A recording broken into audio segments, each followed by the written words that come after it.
নমস্কার বন্ধুরা, আপনারা সকলেই নিশ্চয়ই ভালো আছেন। আমিও ভালো আছি। তো আজকে আমি করব বিট গাজরের তরকারি, যেটা কিনা লুচি পরোটার সঙ্গে খেতে খুবই ভালো লাগে আর বাচ্চাদের জন্য খুবই একটি স্বাস্থ্যকর রেসিপি। তো চলুন এই রেসিপিটা আমি কীভাবে বানাই। আর খুবই কম মশলা লাগবে আর তেলও নামমাত্র লাগবে। তো এই রেসিপিটা কিন্তু আমি বাড়িতে বানাই এবং আমার ছেলেমেয়েরা ভীষণ ভালোবাসে পরোটা লুচি দিয়ে খেতে। তাই ভাবলাম আজকে আপনাদের সাথেও শেয়ার করি। আর ভিডিওটা শেষ পর্যন্ত অবশ্যই দেখবেন। যদি দেখার পর ভালো লেগে থাকে তাহলে কিন্তু প্লিজ একটা লাইক করে দেবেন। আর যারা প্রথমবার আমার চ্যানেলে আসছে তারা কিন্তু প্লিজ আমার চ্যানেলটাকে সাবস্ক্রাইব করে নেবেন।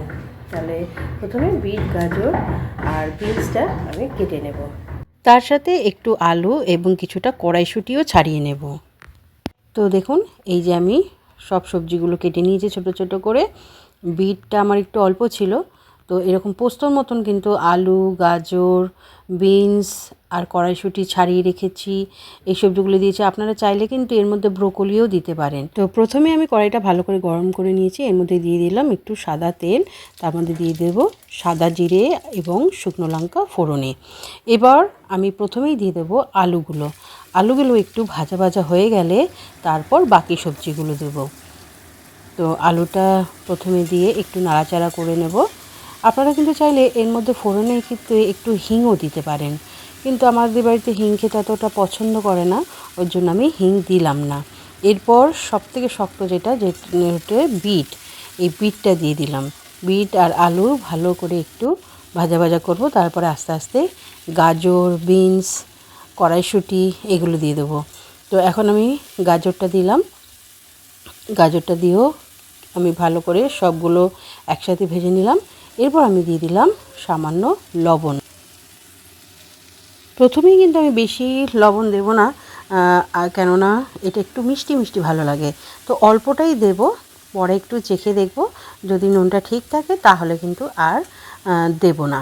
তো এরপর আমি দিয়ে দিলাম বিনস এবং নুন হলুদ দিয়ে দিলাম, এটা আপনারা দেখতেই পারলেন। তো এরপর আবার ভাজা ভাজা করব।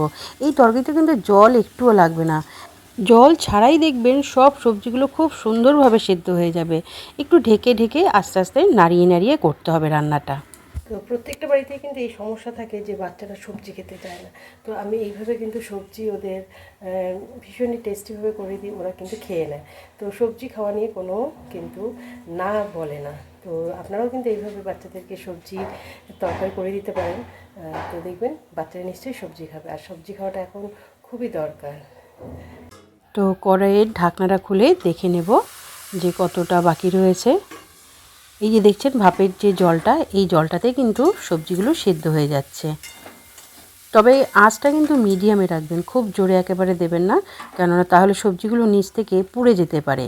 এরপর দিয়ে দেবো কড়াইশুঁটিটা কিন্তু খুব তাড়াতাড়ি সেদ্ধ হয়ে যায় বলে আমি প্রথমেই কড়াইশুঁটিগুলো দেইনি। এখন অনেকটা মোটামুটি 50% সবজি সেদ্ধ হয়ে গেছে বলেই আমি এখন কড়াইশুঁটিগুলো দিলাম। আবার ঢেকে দিলাম। দেখুন ঢেকে ঢেকেই কিন্তু রান্নাটা করছি, একদম জল লাগবে না। দেখুন কত সুন্দর দেখতেও লাগছে। এবং বেশি জোরে দিলে কিন্তু গ্যাসের আগুন তাহলে কিন্তু পুড়ে পুড়ে যেতে পারে। এবার দেখুন এই যে খুন্তি দিয়ে দেখছি মোটামুটি সেদ্ধ হয়ে গেছে সবগুলোই। এবার কয়েকটা আলু না একটু ভেঙে ভেঙে দেব, তাহলে না তরকারির সঙ্গে বেশ ভালো মিশে যাবে এবং খেতেও খুব সুস্বাদু হয়। এবার একটু ভালো করে এই যে ভেঙে দিচ্ছি খুন্তি দিয়ে। এই দেখুন তরকারি আমার প্রায় রেডি। না এখনও একটু কাজ বাকি আছে, দাঁড়ান।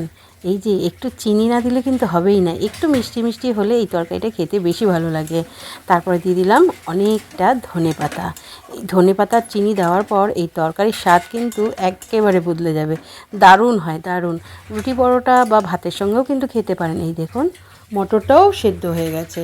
তো এরপর হচ্ছে নাবানোর পালা। তো এই দেখুন আমি তরকারিটা তৈরি করে ফেলেছি। তো আপনাদের রেসিপিটা কেমন লাগলো প্লিজ কমেন্ট করে জানাবেন কিন্তু। আর যাদের বাড়িতে বাচ্চারা সবজি খেতে চায় না, এইভাবে কিন্তু অবশ্যই বানিয়ে দেবেন। আমি বলছি দেখবেন ঠিক খেয়ে নেবে বাচ্চারা। আমার বাচ্চারা তো খুব ভালোই বাসে এইভাবে একটু মিষ্টি দিয়ে করলে তরকারিটা। তাহলে আপনিও আপনার বাড়ির বাচ্চাদের এইভাবে বিট, গাজর, আলু, কড়াইশুঁটি দিয়ে তরকারি বানিয়ে দিচ্ছেন তো? নিশ্চয়ই একবার খেয়ে দেখবেন, শুধু বাচ্চারা নয় বড়রাও খুব পছন্দ করবে। তাহলে আজকের মতো ভিডিওটা এখানেই শেষ করলাম। যদি ভালো লেগে থাকে লাইক কমেন্ট অবশ্যই করবেন আর আমার চ্যানেলটাকে সাবস্ক্রাইব করে নেবেন।